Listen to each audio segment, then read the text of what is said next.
Iron deficiency anaemia की तरफ जाने से पहले हम लोगों को इस बात का पता होना चाहिए कि आपकी जो हीमोग्लोबिन होती है वो बनी हुई किसकी होती है।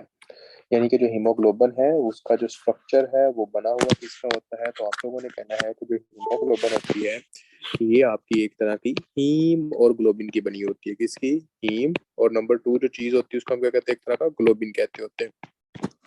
हीम जो होती है ये, आवाज नहीं आ रही?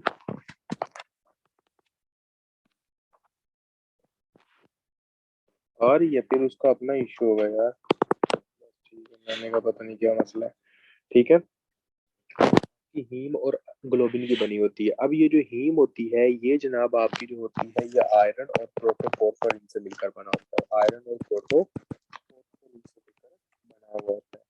अब देखिए बच्चों, आप लोगों को पता है कि अगर फॉर एग्जाम्पल इसमें से आयरन की डेफिशिएंसी हो जाए तो क्या होगा? आपकी क्या हीम सही तरह बनेगी? शाबाश, ये बताएं जल्दी। सारे आज जितना आप एक्टिव रहेंगे हम उतना जल्दी जल्दी ये सारे टॉपिक्स करेंगे, तो हम लोगों ने कवर करने ये सारे।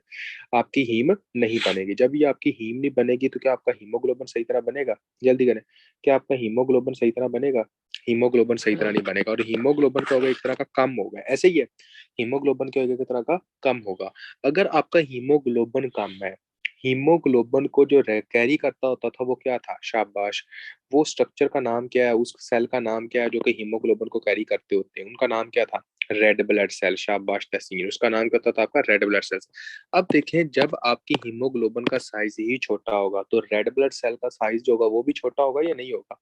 हाँ जी, जो आपका रेड ब्लड सेल्स का जो साइज है वो भी छोटा होगा। ओके जी, छोटा हो गया। अब अगर किसी का साइज छोटा हो, अगर हीमोग्लोबिन कम हो, पहले इस तरफ आ जाए, अगर हीमोग्लोबिन कम हो तो उसको हम क्या कहते हैं? हम अनीमिया कहते हैं कि नहीं कहते? कहते हैं ना। और अगर फॉर एग्जांपल हम हीमोग्लोबिन कम है उसको हम अनीमिया कहते हैं। अब उसके अंदर साइज कम आ जाता है, उसके अंदर एमसी भी कम आ जाता है, तो हम ये कहते हैं कि ये माइक्रोसिटिक अनीमिया है। कह देते हैं कि नहीं कह देते? हम कहते हैं कि माइक्रोसिटिक अनीमिया। ओके जी, क्लियर हो गया। तो हम ये कह सकते हैं कि आयरन डेफिशिएंसी अनीमिया आपका माइक्रोसिटिक अनीमिया होता है। नंबर वन बात आपकी क्लियर हो गई। उसके बाद हम ये कह सकते हैं कि अगर आपका आयरन कम होगा तो आपकी हीम कम होगी, अगर आपकी हीम कम होगी तो आपकी हीमोग्लोबिन कम होगी। ठीक हो गया। और जब आपकी हीमोग्लोबिन कम होगी तो क्या होगा? आपका माइक्रोसिटिक अनीमिया होगा। क्लियर है बच्चों? ओके। दूसरी ये बात आप लोगों को पता होनी चाहिए कि most common type of anaemia जो होता है ना वर्ल्ड वाइड, समझ आ रही है, वो कौन सा होता है? वो आयरन डेफिशिएंसी अनीमिया होता है। Most common type of anaemia जो होता है पूरी दुनिया में वो कौन सा होता है? आपका एक तरह का आयरन डेफिशिएंसी अनीमिया होता है। एक और क्वेश्चन आता होता है जहाँ पर जो स्टूडेंट्स होते हैं वो कंफ्यूज हो जाते होते हैं। वो पता कौन सा होता है? वो ये कहते होते हैं कि हाँ जी जनाब, एक फीमेल है जो कि प्रेग्नेंट है, उसके अंदर most common chance of anaemia के वो कौन से हैं? प्रेग्नेंट फीमेल के अंदर प्रेग्नेंट फीमेल के अंदर मोस्ट कॉमन जो होते हैं अनीमिया के चांसेस, वो कौन सा होता है? शाबाश, किसी को पता है कि हाँ जी जब प्रेग्नेंट फीमेल जो होगी अगर उसके अंदर हम अनीमिया देखें तो मोस्ट कॉमन अनीमिया कौन सा होगा? हाँ जी, प्रेग्नेंट फीमेल की जब हम बात करें, वेरी गुड जुनेर, शाबाश, उसमें भी आयरन डेफिशिएंसी एनीमिया होगा। प्रेग्नेंट फीमेल की जब हम बात करेंगे तो उसमें भी आयरन डेफिशिएंसी एनीमिया होगा। लेकिन बच्चों अगर फॉर एग्जांपल क्वेश्चन इस तरह आए कि हाँ जी जनाब एक प्रेग्नेंट फीमेल थी, ठीक है, प्रेग्नेंट फीमेल थी, और अब जो बेबी जो प्रोड्यूस हुआ है, मतलब कि जो बेबी जो डिलीवर हुआ है उसके अंदर स्पाइना बाइफिडा है। ठीक हो गया, स्पाइना बाइफिडा है या मेनिंजियोसील है या माइलोमेनिंजियोसील है। इस मदर के अंदर कौन से विटामिन की डेफिशिएंसी होगी? ऐसी कौन से जनाब आपका विटामिन होगा या ऐसा कौन सा अनीमिया होगा जो इसके अंदर हो सकता है? तो वो आता है विटामिन B9 की डेफिशिएंसी। और आपने कहना होता है कि आपका मैक्रोसिटिक अनीमिया, मिगेलोब्लास्टिक अनीमिया। शाबाश है, यहाँ पर आपने मिगेलोब्लास्टिक अनीमिया कहना है। अगर प्रेग्नेंट फीमेल की बात आए तो आपने फिर भी आयरन डेफिशिएंसी एनीमिया का ही लगाना है। लेकिन अगर ये बात आ जाए कि एक पहले फीमेल प्रेग्नेंट थी, अब वो बच्चा डिलीवर हो चुका है, और वो बच्चा जो डिलीवर हुआ उसके अंदर जनाब आपका न्यूरल ट्यूब का डिफेक्ट है, यानी कि स्पाइनल बाइफिड है या माइलोमेनिंजियोसील है, मेनिंजियोसील है या हाइड्रोसिफलस है, इसमें से कोई भी वो कहता है कोई न्यूरल ट्यूब डिफेक्ट है, और वो पूछ लेता है कि इसके अंदर क्यों, ऐसा क्या वजह क्या थी, तो आपने कहना है कि इसके अंदर जो वजह थी वो क्या था? आपका एक तरह का आयरन डेफिशिएंसी, और सॉरी आपने कहना है कि विटामिन बी 9 की डेफिशिएंसी थी। जब विटामिन बी 9 की डेफिशिएंसी होगी तो उसकी वजह से क्या होगा, आपने कहना जब विटामिन बी 9 की डेफिशिएंसी होगी तो उसकी वजह से जनाब आपका आपका मिगेलोब्लास्टिक एनीमिया होगा। कौन सा आपका, अगर अनीमिया पूछा जाए तो मिगेलोब्लास्टिक एनीमिया, अगर विटामिन पूछा जाए तो विटामिन बी 9। तो ये आपको क्लियर होना चाहिए।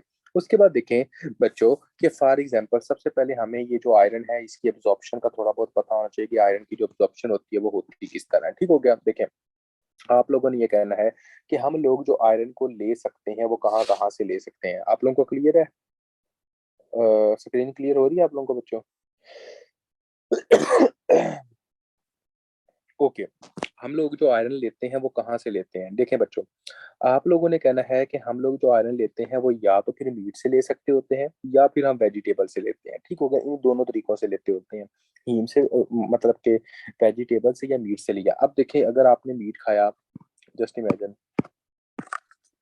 अगर आपने एक तरह का मीट खाया, कौन सी बात रिपीट करनी है तो फिर बता दो, जल्दी करें तो फिर।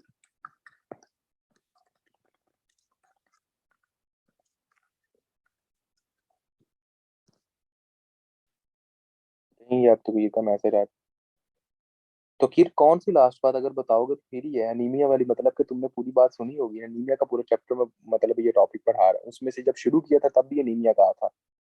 अब पता कौन सी बात तुम कह रहे हो।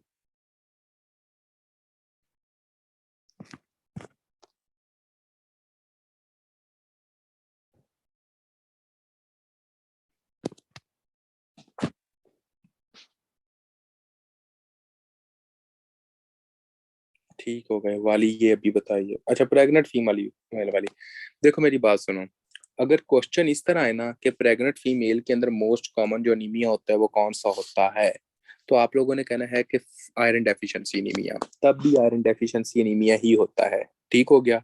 लेकिन अगर क्वेश्चन इस तरह है कि हाँ जी जनाब एक बेबी आप मतलब कि एक पेशेंट थी, एक फीमेल थी जो कि प्रेग्नेंट थी, और उसके बाद अब बेबी जो है वो डिलीवर हो चुका है, और वो जो बेबी है उसको न्यूरल ट्यूब कोई डिफेक्ट है, यानी कि स्पाइना बाइफिड है, स्पाइना माइलोमेनिंजियोसील है, मेनिंजियोसील है, वो ये कह दे, वो फिर पूछे कि हाँ जी जनाब ये जनाब मदर के अंदर या बच्चे के अंदर कौन से विटामिन की डेफिशिएंसी थी या इसके अंदर कौन सा आपका अनीमिया हो सकता है।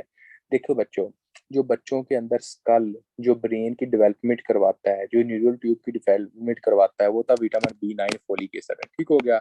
अब अगर फॉर एग्जांपल मदर ने इनफ फोलिक एसिड या विटामिन बी 9 नहीं लिया होगा तो क्या होगा, जो बच्चा होगा उसके ब्रेन की डेवलपमेंट सही तरह नहीं होगी, जिसकी वजह से जो बच्चा होता है जब डिलीवर करता है तो उसके अंदर न्यूरल ट्यूब डिफेक्ट आते हैं, मतलब कि उसका ब्रेन सही तरह नहीं बना हुआ होता। तो अगर ये पूछा जाए, एग्जामिनर ये मेंशन कर दे कि बच्चा जो डिलीवर हुआ उसको कोई ब्रेन का डिफेक्ट है, न्यूरल ट्यूब डिफेक्ट है, तो अब क्या होगा, तो आपने तब लगाना है कि विटामिन बी 9 है, फोलिक एसिड है। लेकिन अगर फॉर एग्जाम्पल ऐसा मेंशन नहीं है और ये सिंपल पूछे कि प्रेग्नेंट फीमेल के अंदर कौन से विटामिन की डेफिशिएंसी है, तो आपने आयरन डेफिशिएंसी एनीमिया करना है। अब आपको समझ आ गई।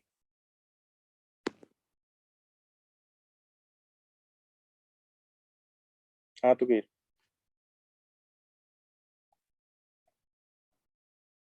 जल्दी कर, तो फिर तो रिप्लाई ओके हो गया। अब देखें कि बच्चों आप लोगों को यहाँ तक समझ आ गई थी कि हाँ जी जनाब मोस्ट कॉमन जो अनीमिया आयरन है। उसके बाद हम लोगों ने कहा कि हाँ जी जनाब अगर ये क्वेश्चन दो आप लोगों के कवर हो गए कि किस तरह होते हैं, नंबर थर्ड की तरफ आ जाए। देखें आपका जो मीट है, मीट वाली प्रोडक्ट आपने ली, ठीक होगा, या फिर आप इस तरह लेते हो कि हाँ जी जनाब आपने कोई भी वेजिटेबल्स ली उसके अंदर आयरन था, ये आयरन आप लोगों ने लिया, ठीक है, आयरन वाली डाइट आपने ली, ये कहाँ पर गई, आपके इंटेस्टाइन के अंदर गई। इंटेस्टाइन के जो ड्यूडिनम पार्ट होता है ना, यहाँ पर एक एमसीक्यूज आता होता है, जो आपकी आयरन होती है वो कहाँ पर अब्जॉर्ब होती है, वो ड्यूडिनम के अंदर होती है। समझ आ रही है? जो आपका विटामिन बी 9 होता है ना वो ज्यूजिनम के अंदर अब्सॉर्ब होता है। जो विटामिन बी 12 होता है ना वो आइलियम के अंदर अब्सॉर्ब होता है। ये आपने याद करना है, आयरन जो अब्सॉर्ब होती है एमसीक्यू से वो ड्यूडिनम के अंदर होती है। ठीक हो गया बच्चों। जो आपका विटामिन बी 9 है वो ज्यूजिनम के अंदर अब्सॉर्ब होता है। विटामिन बी 12 जो है वो आइलियम के अंदर अब्सॉर्ब होता है। ये एमसीक्यू से ये तीनों, ये अब अपने बात आपको अपने माइंड में रखना। ठीक हो गया। अब देखिए होता क्या है, होता किस तरह है कि हाँ जी जनाब आपने जो भी डाइट खाई जिसके अंदर जनाब आयरन था वो जनाब आपके इंटेस्टाइन के अंदर आती है। सबसे पहले जो आपका एक तरह का ट्यूडिनम होती है यहाँ से एब्जॉर्ब होती है। ठीक हो गया।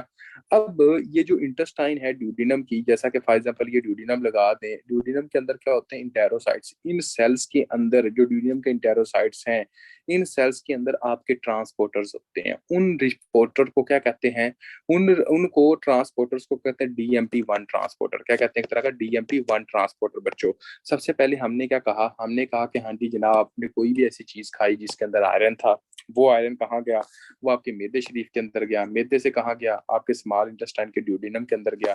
ड्यूडेनम के अंदर जब गया तो क्या होता है, वहां पर आपके DMT1 रिसेप्टर्स होते हैं, ट्रांसपोर्टर्स होते हैं। ये DMT1 ट्रांसपोर्टर क्या काम करते हैं, ये आयरन को जनाब आपके ब्लड के, यानी कि ये क्या काम करते हैं, ये इंटेरोसाइट्स होते हैं जो कि ट्रांसपोर्टर का काम करते होते हैं। ठीक हो गया। उसके बाद आपने कहना है इधर से क्या होता है, इससे जनाब आपकी आयरन जो होती है एब्सॉर्ब होती है। आयरन जो होती है वो आपकी एक तरह की एब्सॉर्ब होती है ट्रांसपोर्टर के जरिए। ठीक हो गया। उसके बाद आपने इस हाँ, ये जीन भी आपका इफेक्ट करता होता है। उसके बाद क्या होता है, आपने ये कहना होता है कि हाँ जी जनाब, ये जैसे हमने ये बात की है, इसके बाद आगे जो आप लोगों ने बात याद रखनी है वो इस तरह होती है कि आपके ये जो इंटेरोसाइट्स होते हैं, ये क्या काम करते हैं, ये आयरन को आपकी सेल की मेम्ब्रेन से ब्लड के अंदर लेके जाती हैं विया फीरोप्रोटीन। वो ऐसी कौन सी प्रोटीन होती है जिसको जनाब ब्लड के जरिए लेके जाते हैं, उसको हम कहते हैं एक तरह का फीरोप्रोटीन। सबसे पहले क्या हुआ था, बात को गौर करें। सबसे पहले ये हुआ था कि ये आपकी एक तरह की इंटेस्टाइन थी। इस इंटेस्टाइन के अंदर आपने क्या खाया था, आप लोगों ने कोई भी जनाब एक तरह का मीट वगैरह खाया जिसके अंदर आयरन था। ये आयरन वाली डाइट कहाँ थी, ये जनाब आपके ड्यूडेनम के अंदर आती थी। जो ड्यूडेनम के अंदर जब आती है तो ड्यूडेनम के अंदर ये वाला जो हिस्सा होता है, यहाँ पर आपके ट्रांसपोर्टर्स होते हैं जिसको हम कहते हैं DMT1 ट्रांसपोर्टर।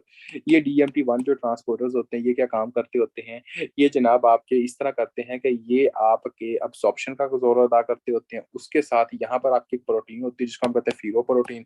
ये जो फीरोप्रोटीन होती है, ये क्या काम करती होती है, ये फीरोप्रोटीन आपकी आयरन को इधर से अब्सॉर्ब करके आपके ब्लड के अंदर ले जाती है।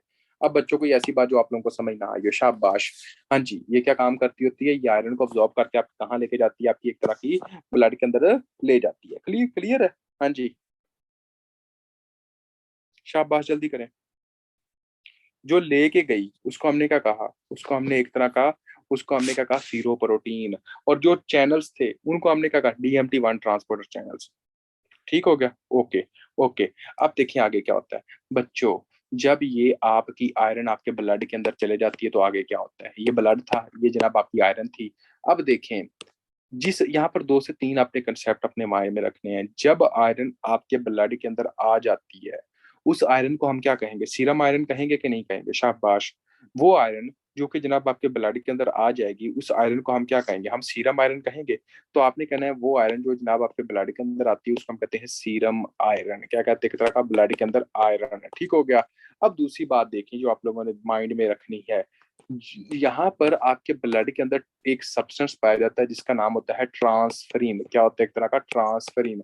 अब ये प्रोटीन जितनी आपके ब्लड के अंदर फ्री होती है, अभी ये बाइंड नहीं हुई, मेरी बात को सुनो ना, ठीक हो गया। वो प्रोटीन जो कि ये जनाब जो आपकी यहाँ पर फ्री पाई जाती है, जो कि आयरन के साथ अभी बाइंड नहीं हुई, इसको हम कहते होते हैं टोटल आयरन बाइंडिंग कैपेसिटी। जितनी ये फ्री है उसको हम कहते हैं टोटल आयरन बाइंडिंग कैपेसिटी। इसको हम कहते हैं एक तरह का फ्री है। ठीक हो गया। अगर फॉर एग्जाम्पल ये जो ट्रांसफरिन जब ब्लड के अंदर आ जाती है तो इस आयरन ने आगे भी तो कहीं जाता है ना, ये ट्रांसफर आयरन के साथ बाइंड कर जाती है। और जनाब जब ये बाइंड करती है तो ये जो ट्रांसफर होती है वो आयरन को जनाब आपके अफेक्टर ऑर्गन, यानी कि जनाब जो स्टोरेज जगह होती है वहां पर लेके जा रही होती है। जब ये आयरन ट्रांसफर के साथ बाइंड करती है, इस कंडीशन को हम कहते हैं सैचुरेशन। क्या कहते हैं, एक तरह का सैचुरेशन। ठीक हो गया। ये सैचुरेशन हो गया। और जब ये ट्रांसफर आयरन के साथ बाइंड करके ये जनाब आपके लीवर के अंदर मैक्रोफेज के अंदर स्टोर हो जाती है, स्टोरेज जगह पर हो चली जाती है, तब हम उसको क्या कहते होते हैं, तब आपने कहना होता है कि हाँ जी जनाब इसको हम कहते हैं फेराटीन। क्या कहते हैं, एक तरह का फेराटीन कहते हैं। अब मैं सारी बातें दोबारा बता देता हूँ।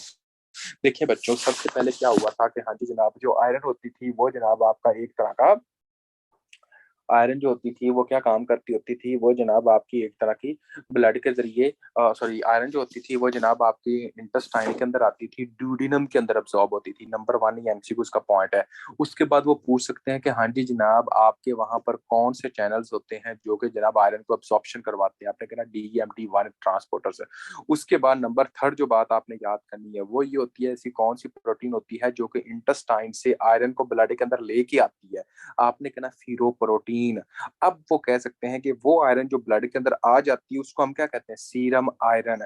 अब ये जो सीरम आयरन होती है ये किसके साथ बाइंड करती है, हमने कहना कि ये जो सीरम आयरन होती है ये आपकी ट्रांसफरिन के साथ बाइंड करती है।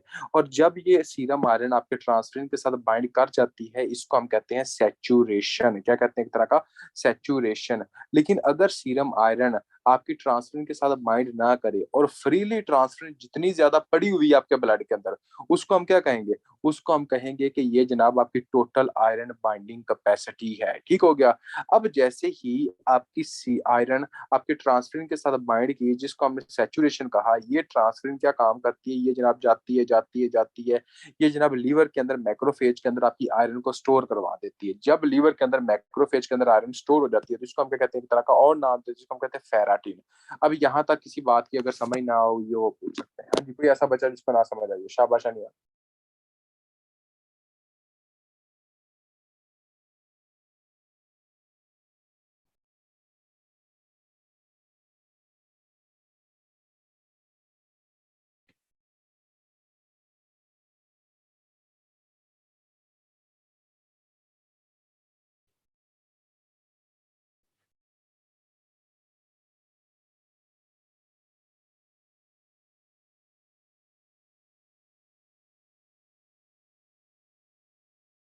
अच्छा देखो, मैक्रोफेज की और टोटल आयरन बाइंडिंग कैपेसिटी, इन दोनों चीजों के लिए समझ आई, ऐसे ही है ना। मैं दोबारा बता देता हूँ, देखें बच्चों, फॉर एग्जाम्पल आपने ये समझना है कि ये जनाब आपका ट्रांसफरिन है, आपकी ट्रांसफरिन है।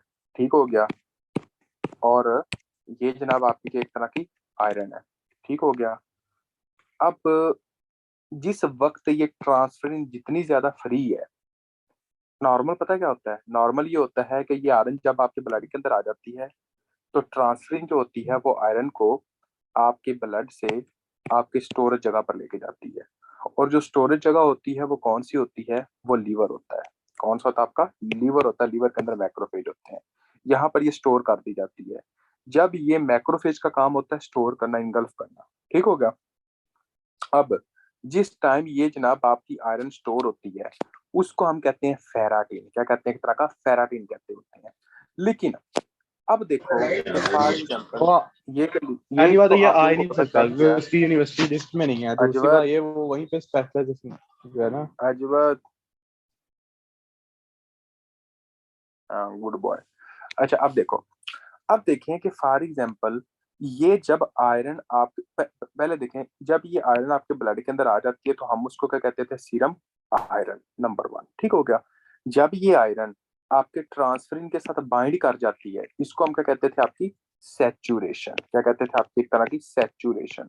और जब ये ट्रांसफरिन आपकी फ्रीली पड़ी हुई है, अभी आयरन के साथ ये बाइंड नहीं की, जितनी ज्यादा ट्रांसफरिन आपकी फ्रीली पड़ी होगी ये आयरन के साथ बाइंड नहीं करेगी, यानी कि ये वैसे ही पड़ी हुई है, इसको हम क्या कहेंगे, आपकी एक तरह की total iron binding capacity. Total iron binding capacity.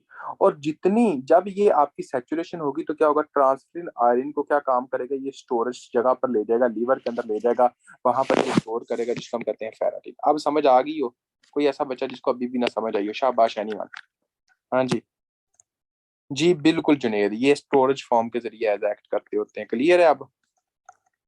Okay जी, ओके जी, ये जनाब आपका कवर हो गया। अब हम आगे आते हैं और आगे देखते हैं कि आगे क्या होता है। ठीक है। अब देखें जो इधर हमने पढ़ा है ना अभी, वो साथ साथ चलो मैं इधर से आपको बुक से भी एक बार करवा देता हूँ, ये ना हो कि फिर आप लोगों को लगे यार कहाँ चले गए पीछे, कितना ज्यादा रहेगा। ठीक है।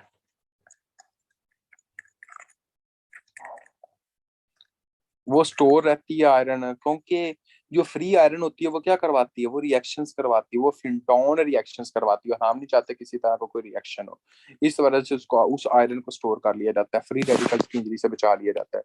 देखें बच्चों, due to decrease level of iron क्या होता है, लो।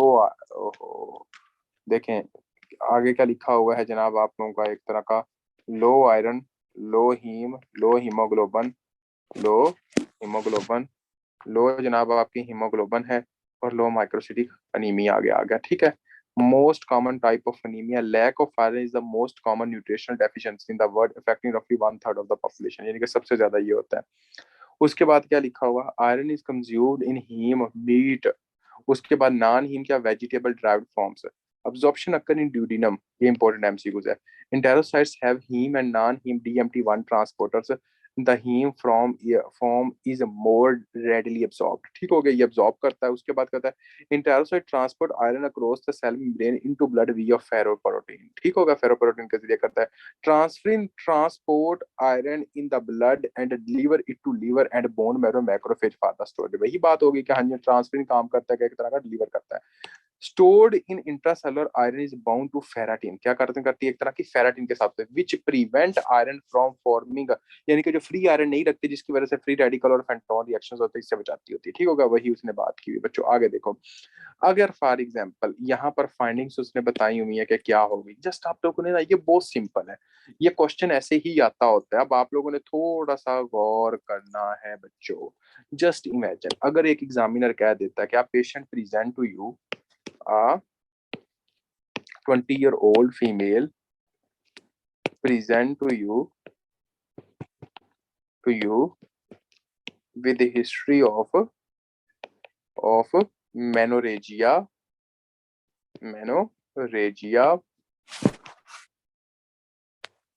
on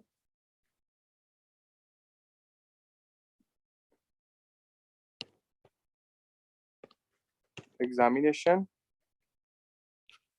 is made of iron deficiency anemia. Which of following labs are true about iron deficiency anaemia? देखें, वो ये कह रहा है कि हाँ जी जनाब आपके पास एक पेशेंट प्रेजेंट करती है जिसको मेनोरेजिया की हिस्ट्री है, उसका डायग्नोज एक तरह का हो गया कि हाँ जी जनाब इसको आयरन डेफिशिएंसी एनीमिया, ये डायग्नोज हो गया है. उसके बाद ऐसी कौन सा लैब्स होंगी जो कि इस डायग्नोज को प्रूव करेंगी, वो कौन सी लैब्स होंगी? अब मेरी बात को थोड़ा सा गौर करना है बच्चों. जस्ट इमेजिन अगर फॉर एग्जांपल किसी बंदे को आयरन डेफिशिएंसी एनीमिया है, तो उस बंदे के ब्लड के अंदर जो आयरन होगा वो ज्यादा होगा या कम होगा? जब वो आयरन डेफिशिएंसी एनीमिया है तो उस बंदे के अंदर जो ब्लड के अंदर जो आयरन होगा वो ज्यादा होगा या कम होगा? तो आपने कहना सीरम आयरन ही कम हो गया. नंबर 1 गुड हो गया. अब देखें, जब ब्लड के अंदर आयरन ही कम है तो अब आपने बताना है कि जो ट्रांसफरिन होगा वो ज्यादा फ्री नहीं पड़ा होगा, क्योंकि ट्रांसफरिन का काम क्या था, आयरन के साथ बाइंड करना. लेकिन अब आयरन कम है तो ट्रांसफरिन जो होगा वो ज्यादा फ्री नहीं पड़ जाएगा. ठीक होगा, तो जब ट्रांसफरिन जो होगा वो ज्यादा फ्री रहेगा, तो जितना ट्रांसफरिन फ्री होता है उतना हम क्या कहते हैं, टोटल आयरन बाइंडिंग कैपेसिटी आपकी ज्यादा हो जाती है. टोटल आयरन बाइंडिंग कैपेसिटी आपकी क्या होगी, एक तरह की ज्यादा हो जाएगी. दूसरी बात आप लोगों ने याद रखनी है, वो कौन सी? देखें, जब आयरन ही कम है तो आपकी जो एक तरह की, जब आपकी आयरन ही कम है तो इसके नतीजे में आपने ये बताना है कि आपकी जो ट्रांसफरिन है वो भी कम होगी. तो जब ये कम होगी तो क्या होगा, सैचुरेशन भी आपकी एक तरह की कम है, स्टोरेज भी एक तरह की आपकी कम है, यानी कि फेराटिन का लेवल भी आपका एक तरह का कम है. अब कोई बच्चा जिसको यहाँ तक समझ नहीं आई, शाबाश एनीवन, यहाँ तक ओके क्लियर हो गया? अगर तो आप लोग सही कर रहे हैं, शाबाश.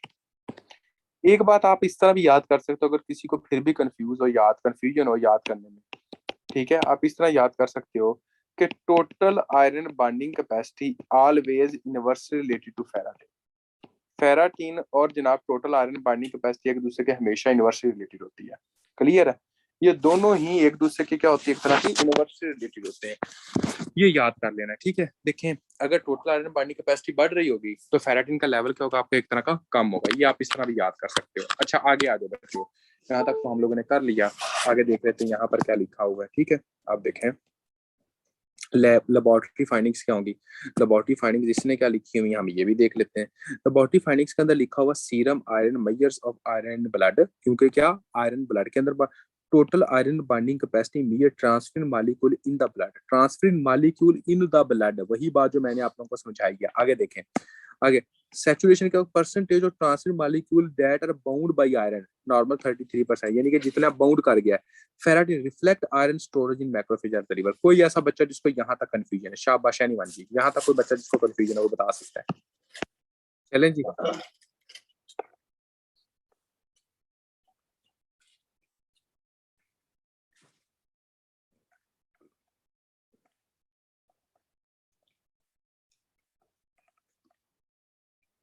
ओके जी,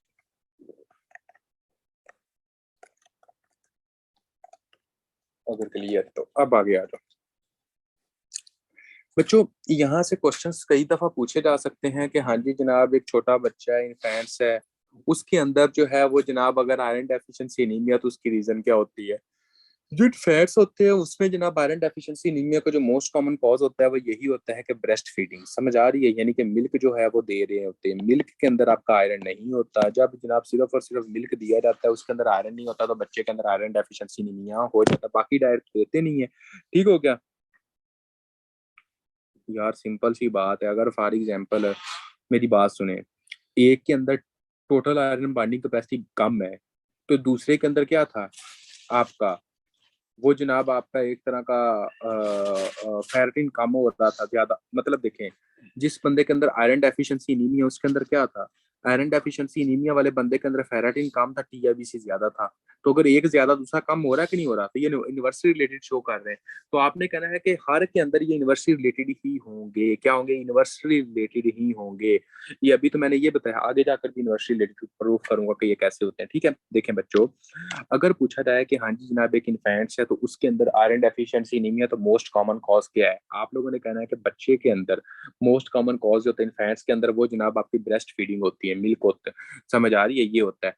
दूसरा अगर पूछा जाए कि बच्चों के अंदर क्या होता है, आपने कहना पुअर डाइट। अगर अगर पूछे कि अडल्ट के अंदर, समझ आ रही है, मेल की बात की जाए तो पेप्टिक अल्सर, फीमेल की बात की जाए तो मेनोरेजिया, मैंने क्वेश्चन भी बनाया था अभी, मेनोरेजिया फीमेल के अंदर। ठीक हो गया, उसके बाद आपने ये कहना है कि हाँ जी अगर ओल्ड ओल्ड एज की बात की जाए, ओल्ड एज की जो बात की जाए, आपने ये वेरी इंपॉर्टेंट मल्टीपल एग्जाम के अंदर क्वेश्चन पूछा जाए, आपने ये याद करना है कि हाँ जी जनाब आपने ये कहना है एनसाइलोसाइटोमा ड्यूरिनाले। ठीक हो गया, ये कई दफा आपका एक तरह का क्वेश्चन, एनसाइलोस्टोमा ड्यूरिनाले एंड नेक्टर अमेरिकन, ये जनाब क्या काम करते हैं, ये ड्यूरिनम के ऊपर अटैक करते हैं। ये जो पैथोजेंस होते हैं ये ओल्ड एज के अंदर, ये कोलर कार्सिनोमा, कोलोरेक्टल कार्सिनोमा, ये भी ये काम करता होता है। ठीक हो गया बच्चों, बाकी और क्या हो सकती हैं, बाकी जो कॉजेज होती हैं, फॉर एग्जांपल माल अब्जॉर्प्शन हो गया, गैस्ट्रेक्टोमी हो गया, ये जनाब आपकी एक तरह की इफेक्ट करती होती हैं। ठीक है, यहाँ पर हम लोगों ने देखा बच्चे के अंदर मोस्ट कॉमन कॉज होता है वो कौन सा होता है, आप लोगों ने कहा बच्चों के अंदर जो होते हैं निफेंस होते हैं, उनके अंदर जनाब ब्रेस्ट फीडिंग होती है, बच्चों के अंदर जनाब पूरा डाइट होती है, अडल्ट के अंदर मेनोरेजिया और पेप्टिक अल्सर होता है, ओल्ड एज के अंदर जनाब आपका कार्सिनोमा या फिर एक तरह का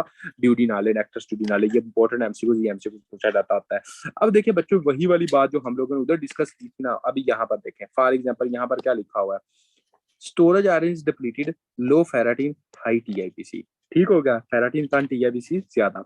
serum iron is depleted, low serum iron, low saturation, ये तो आप लोगों ने अभी डिस्कस किया है ना, शाबाश, अभी मैंने आप लोगों को बताया था।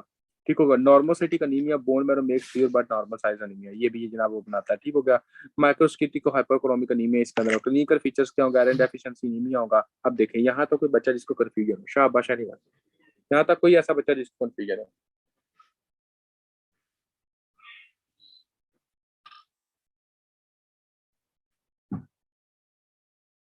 ओके जी, अब आ जाते हैं हम क्लिनिकल फीचर्स की तरफ, जिसको आयरन डेफिशिएंसी एनीमिया होता है वो कहता है। आपने कई बच्चे देखे होंगे जो ना माएँ कहती हैं कि मेरा बच्चा जो होता है वो मिट्टी बड़ा खाता है, सुना हुआ है कि मेरा जो बेटा है वो मिट्टी बड़ा खाता है, मिट्टी खाता रहता है, सुना हुआ है ना। और जो मिट्टी खाता है उसको हम क्या कहते हैं, पाइका कहते हैं या काइलोनेकिया कहते हैं, शाबाश, उसको हम पाइका कहते हैं। लेकिन अगर स्पोन की तरह के नील हो जाए उसको हम काइलोनेकिया कहते होते हैं। ठीक होगा, काइलोनेकिया मतलब कि एक बंदा अगर वो कहते हैं स्पून शेप नेल है, स्पून शेप, समझ आ रही है, क्या होता है, एक तरह का स्पून शेप नेल है, स्पून शेप्ड नेल है, नंबर वन वो ये बात कर देते हैं, नंबर टू वो ये बात कर देते हैं कि हाँ जी जनाब स्पून शेप नेल हो गया, और दूसरा वो ये कह देते हैं कि हाँ जी जनाब वो जनाब गर्द वाली मिट्टी वाली ऐसी चीजें खा रहे, तो वो क्या है, आपने कहना आयरन डेफिशिएंसी एनीमिया कंफर्म है, कंफर्म है, कंफर्म है। ठीक हो गया बच्चों, आगे देख लेते हैं कि आगे क्या होता है। आगे देखना है आप लोगों ने, जो मेन चीज है वो आप लोगों को पता होनी चाहिए, यहाँ पर भी लेबोरेटरी फाइंडिंग्स इंक्लूडेड लिखा हुआ है। क्या होगा, माइक्रोसिटिक एनीमिया होगा, हाइपोक्रोमिक एनीमिया होगा। ठीक हो गया, फेराटिन का लेवल क्या होगा, कम होगा, टीआईबीसी का लेवल क्या होगा, ज्यादा होगा, सीरम आयरन का लेवल क्या होगा, कम होगा, सैचुरेशन क्या होगी, कम होगी। यहाँ पर आप लोगों ने एक बात अपने माइंड में रखनी, ऐसे पेशेंट जिसको आयरन डेफिशिएंसी एनीमिया हो रहा है पाइका का मतलब होता है अगर कोई बच्चा मिट्टी वगैरह खाए, ठीक हो गया। मतलब कि अगर कोई बच्चा है वो जनाब, आपने अक्सर बच्चे देखे होंगे वो माँ बाप के, वो जनाब रेत खा रहे होते हैं, मिट्टी खा रहे होते हैं, ऐसी चीजें खा रहे होते हैं, उसको हम कहते होते हैं ये पाइका वगैरह, ठीक हो गया बच्चों। आगे देखो, आगे जो आपका एमसीक्यू जो पूछा जाता है वो जनाब आपका ये होगा। अगर फॉर एग्जाम्पल आप देखें, एक बंदा है जिसकी हीमोग्लोबिन किससे बनी हुई है आपकी, हीम और ग्लोबिन से बनी है। हीम किससे बनी है आपकी, आयरन और प्रोटोपोर्फिरिन से बनी है। अब बच्चों आपने खुद देखना है, आयरन कम है, प्रोटोपोर्फिरिन तो अच्छा भला है ना, प्रोटोपोर्फिरिन तो अच्छा भला है, ठीक हो गया। तो अब हम क्या देखेंगे, प्रोटोपोर्फिरिन का लेवल हम ज्यादा देखेंगे, क्यों, क्योंकि आयरन का लेवल कम है लेकिन प्रोटोपोर्फिरिन का तो लेवल कम है। तो जब हीमोग्लोबिन बनेगी तो उसके अंदर क्या होगा, प्रोटोपोर्फिरिन का लेवल बढ़ा हुआ होगा। तो हम क्या देखेंगे, आपने कहना है कि फ्री एरिथ्रोसाइट प्रोटोपोर्फिरिन, हम ये देखेंगे, ये देखेंगे, वेरी गुड, शाबाश, ठीक हो गया। उसके बाद देखें, अगर for example iron deficiency anaemia के साथ हमारे पास आता है तो आयरन के सप्लीमेंट देते होते हैं, ये हम लोगों को पता है। देखें बच्चों, एक बहुत इंपॉर्टेंट एमसीक्यू आता होता है, वो क्या होता है, वो आता है प्लम्बर विंसन सिंड्रोम। क्या होगा, देखें, प्लम्बर विंसन सिंड्रोम के अंदर क्या होता है कि अगर फॉर एग्जांपल हमारे पास कोई पेशेंट आता है, उसको क्या होता है, उसको जनाब हम देख लेते हैं कि हाँ जी जनाब, उसके अंदर हम ये देखते हैं कि अगर जस्ट इमेजिन करें, ठीक है, अगर कि ये जनाब आपका एसोफेगस है, एसोफेगस की वजह से आयरन डेफिशिएंसी एनीमिया के अंदर क्या होता है कि ये जनाब एक एक तरह का ये वेब लाइक स्ट्रक्चर बन जाता है। अब देखें, अगर ये बच्चा आपका खाना खाए, ठीक हो गया, क्या इससे ये खाना खाया जाएगा, शाबाश, ये बताइएगा जी, क्या ये खाना खाया जाएगा? अगर ये खाना खाएगा तो सही तरह इसको इंगल्फ किया जाएगा, ये सही तरह इंगल्फ नहीं होगा, जिसको हम कहते हैं डिस्फेजिया। यानी कि एक पेशेंट जिसके अंदर जनाब वेब लाइक स्ट्रक्चर बन जाता है, जिसकी वजह से उसको डिस्फेजिया होता है, नंबर वन। अब ये जनाब जो खाना होता है वो ऊपर की तरफ ही रहता है, और उसकी वजह से क्या होता है, उसकी जनाब आपकी ग्लोसाइटस हो जाती है, टंग की इन्फ्लामेशन हो जाती है, टंग की इन्फ्लामेशन, ग्लोसाइटस हो जाता है। तो आपने कहना ग्लोसाइटस, डिस्फेजिया और आयरन डेफिशिएंसी अनीमिया, ये तीनों चीजें आ जाएं, ठीक होगा। और एसोफेजियल वेब, समझ आ रही, एसोफेजियल वेब, ग्लोसाइटस, बीफी रेड टंग भी होता है, ग्लोसाइटस भी कह सकते हैं। और इसको हम क्या कहते हैं, आपने कहना प्लम्बर विंसन सिंड्रोम। बच्चों दोबारा सुन ले, अगर वो कह देता है अ पेशेंट प्रेजेंट हुआ से, मैंने क्वेश्चन बनाया था कई बार एग्जाम के अंदर भी, यहाँ पर भी, अ पेशेंट प्रेजेंट हुआ से with the history of dysphagia, oesophageal web, ठीक हो गया, एसोफेजियल वेब, प्लम्बर, उसके बाद क्या कहते हैं यार उसको, एसोफेजियल वेब हो गया। उसके बाद वो कह देता है कि हाँ जी जनाब, ये प्रेजेंट करता है हमारे पास एक तरह का डिस्फेजिया। उसके बाद वो कह देता है कि beefy red tongue, what is your diagnose. तो हम लोगों ने क्या कहना है, हम लोगों ने ये कहना है कि हाँ जी जनाब, इसको क्या एक तरह का, शाबाश, ये बताएं क्या होगा इसको, प्लम्बर विंसन सिंड्रोम है। यहाँ तक कोई बच्चा जिसको कोई क्वेश्चन है वो बंदा पूछ सकता है, नहीं